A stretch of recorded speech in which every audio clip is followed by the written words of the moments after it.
El 30 de enero de 1991, en el marco de la Guerra del Golfo, 2 aviones F-15 norteamericanos sobrevolaban la frontera de Irán para evitar que las aeronaves iraquíes, que estaban siendo pulverizadas en la contienda, escapen para el país vecino. Los cazas estadounidenses patrullaban la zona atentamente cuando se dieron cuenta que 2 MiG-25 enemigos se acercaban directamente hacia ellos en clara posición ofensiva. Los pilotos americanos se prepararon para el combate.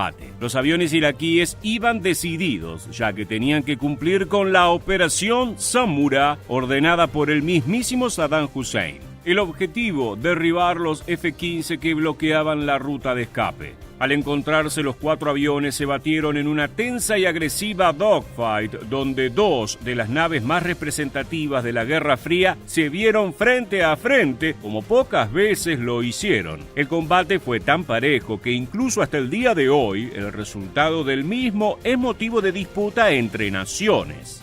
Pero ¿cómo se desarrolló y quién prevaleció en la batalla? ¿Logró la fuerza iraquí derribar un F-15 en enfrentamiento cercano aéreo o este sigue invicto? Ponte cómodo en tu cabina para conocer todo sobre el tenso y apasionante combate de Samura. ¿Estás listo? Comenzamos en 3, 2, 1. ¡Prepárate para volar! Para principios de 1991, la tensión acumulada entre Irak y la coalición de países encabezada por Estados Unidos finalmente estalló 5 meses y medio después de la invasión del país comandada por Saddam Hussein a Kuwait. El 17 de enero, la coalición lanzó la famosa Operación Tormenta del Desierto para expulsar a los iraquíes de Kuwait. Esta ofensiva era verdaderamente enorme, con los 34 países de la alianza participando en mayor o menor medida en el ataque. El ejército, conformado por 959.600 hombres, casi la mitad de estos norteamericanos, 2.000 carros de combate, 100 barcos de guerra y 1.800 aviones militares. Si bien las fuerzas de Saddam Hussein eran mucho más débiles, estos no retrocedieron y se prepararon para el combate. Sin embargo, pronto quedó claro que la fuerza comandada por los norteamericanos era demasiado fuerte. En tan solo 2 días, Estados Unidos hizo valer la superioridad de su fuerza aérea por sobre la flota enemiga y Hussein debió ordenar que la mayoría de sus aeronaves fueran colocadas en búnkers o coberturas para intentar protegerlas. No obstante, esto no funcionó, dado que los pilotos de la coalición comenzaron a bombardear estratégicamente estos refugios. En solo 10 días, Irak perdió en suelo a 117 de sus 700 aviones. De seguir por ese camino, pronto perdería la guerra. Sin muchas opciones, las autoridades iraquíes optaron por evacuar sus naves a Irán temporalmente para poder salvarlas y usarlas en futuros combates. Para contrarrestar esta medida, la Fuerza Aérea de Estados Unidos estableció un muro de F-15 que patrullaba la frontera iraquí-iraní para derribar cualquier nave enemiga. El 18 de enero, la Fuerza Aérea de Irak recuperó un poco la confianza y se vio reforzada por una operación en la que interceptaron exitosamente varios EF-111 Ravens que interfería con sus radares. Recuperando los artilleros antiaéreos, Hussein lanzó la Operación Samura. Esta consistía en que sus MiG-25 en grupo de A2, pero procedentes de distintas direcciones, emboscaran a los F-15 que se encontraran aislados sobrevolando la frontera con Irán. Durante jornadas esperaron el momento ideal. Finalmente ese día llegó el 30 de enero cuando una unidad iraquí de inteligencia captó comunicaciones enemigas que informaban que uno de los F-15 que patrullaba con nombre código Cerex 31 debía ir hacia el avión cisterna porque estaba alcanzando el Bingo Field. Eso dejaba otros 2 F-15 solos, piloteados por el teniente primero Robert Hegeman y el capitán Thomas Dietz. Inmediatamente se ordenó el despegue de 2 MiG-25 para ir a emboscarlos. Estos fueron manejados por los capitanes Mohamed Yassia Samarai y Mahmoud Dunawaudu. Los pilotos iraquíes despegaron desde distintas bases, mientras el primero lo hizo desde Tammuz, el segundo lo hizo desde el lado opuesto de la base aérea de Codicia. El objetivo de atacar procediendo de distintas direcciones era que si los F-15 atacaban a uno de los MiG, el otro tendría un disparo directo para derribarlos desde la posición opuesta. Los Foxbat, piloteados por Azamaray y Awaudu, se dirigieron a los Eagles norteamericanos, quienes ya habían sido informados que no estaban solos. Rápidamente se desató el combate. Estas dos aeronaves eran rivales históricos durante la Guerra Fría que terminaría a finales de ese año. Mientras el Mikoyan Gurevich MiG-25 es un interceptor supersónico introducido en 1970, el McDonnell Douglas F-15 es un cazatáctico introducido en 1976, en gran parte diseñado para contrarrestar al Foxbat. La nave soviética era reconocida por su extrema velocidad que alcanzaba los Mach 2.8 y por sus letales misiles R-40.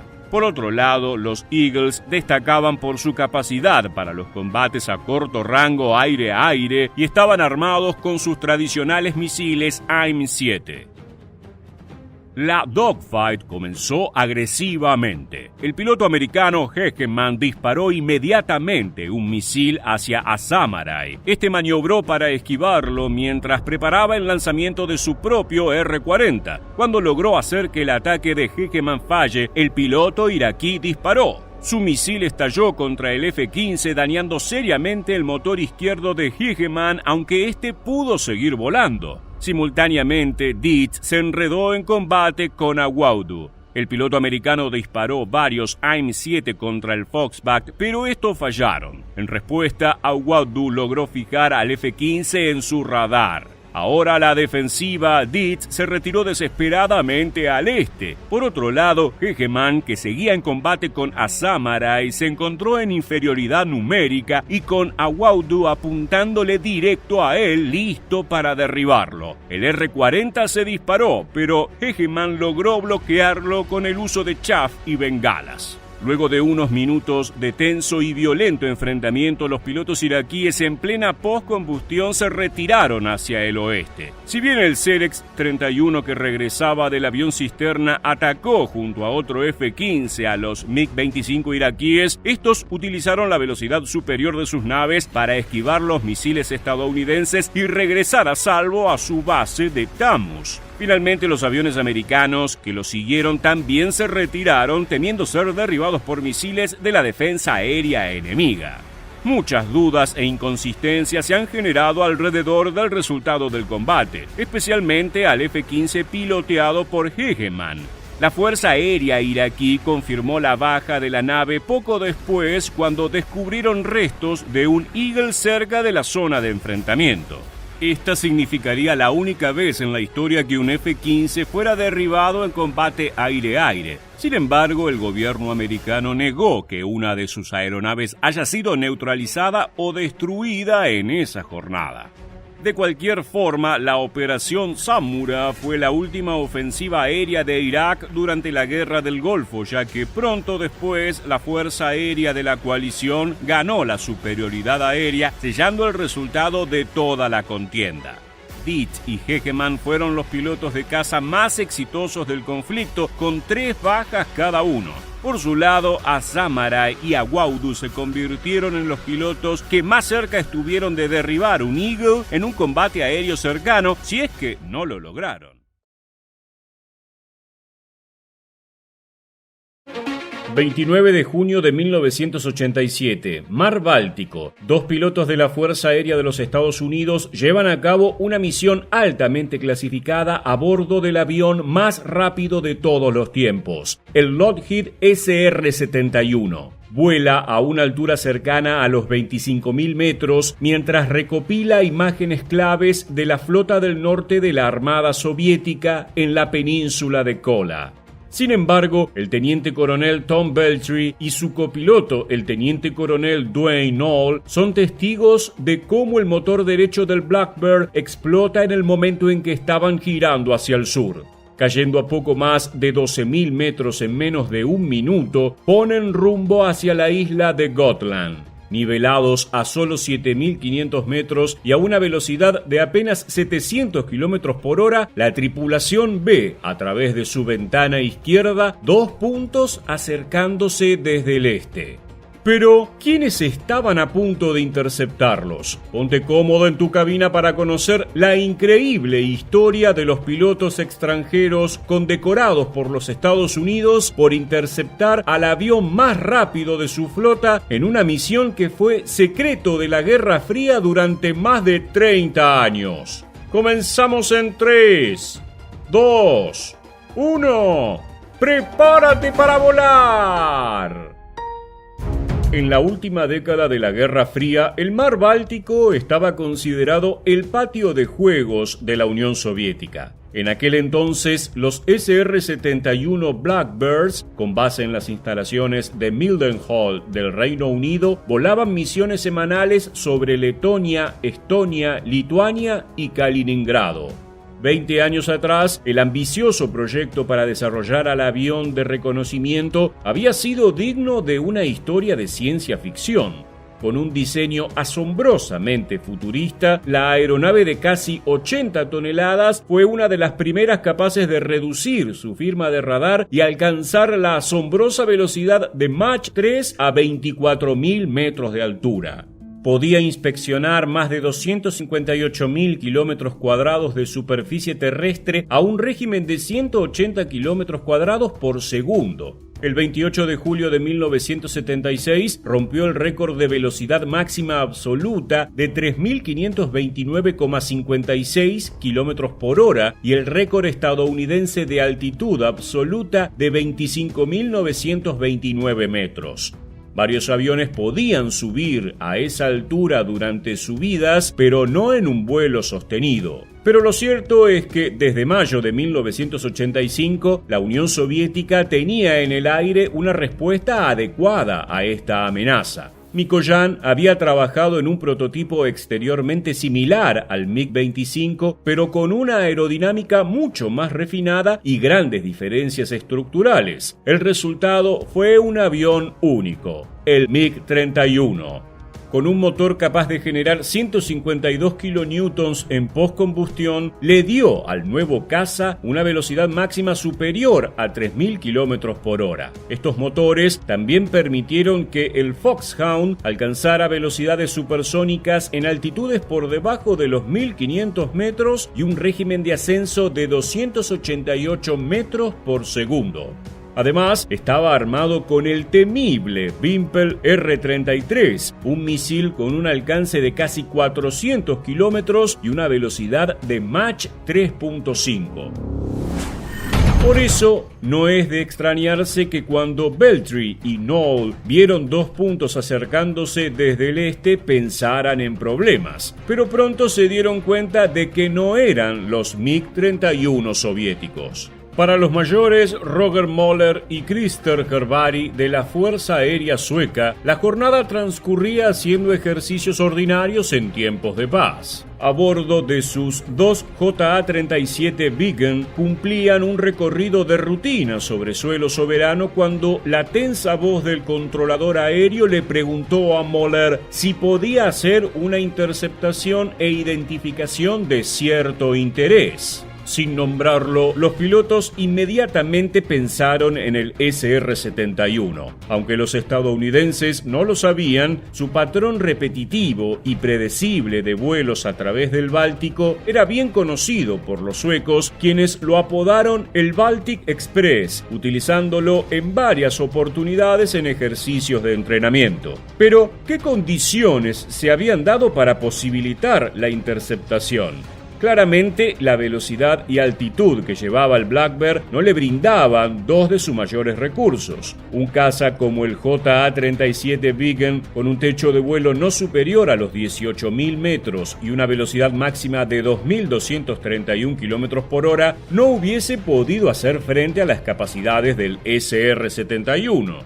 Pero además, la esperanza de que algún escolta del Reino Unido, los Países Bajos o Alemania Occidental patrullase cerca había llevado al teniente coronel Beltry a exponer la aeronave al control del tráfico aéreo, activando su graznido. Jugada sin duda arriesgada, no solo por la presencia de los interceptores soviéticos, sino porque la complejidad de la Guerra Fría significaba que la neutralidad sueca era una moneda al aire si un combate entre las potencias se producía en espacio aéreo soberano. No obstante, al divisar que el Blackbird volaba con un solo motor, los pilotos suecos decidieron brindarle apoyo ante cualquier posible aeronave de terceros que pudiera amenazarla.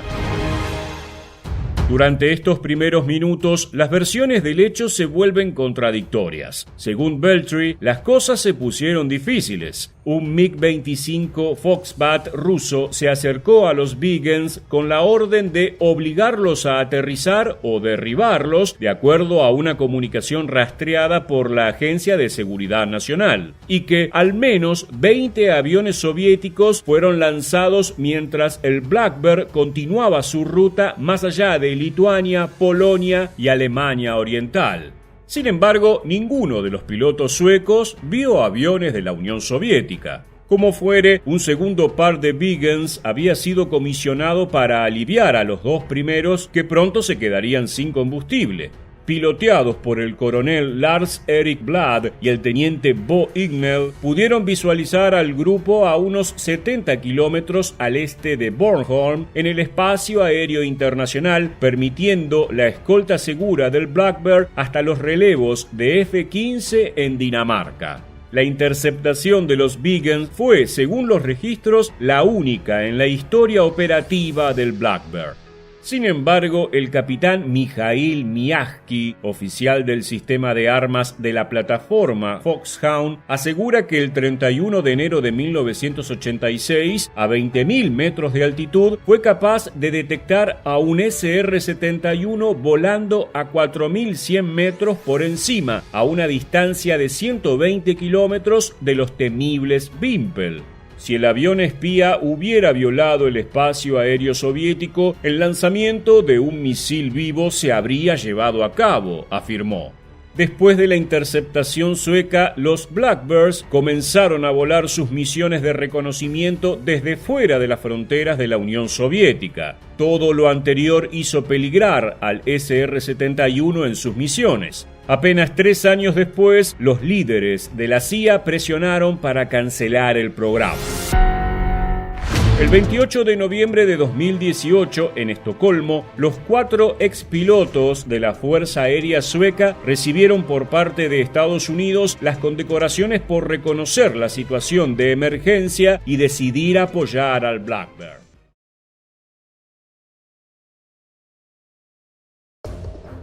El 5 de noviembre de 2009, el sargento Robert Gutiérrez fue herido por un disparo en el pecho mientras participaba de una misión contra los talibanes en Afganistán.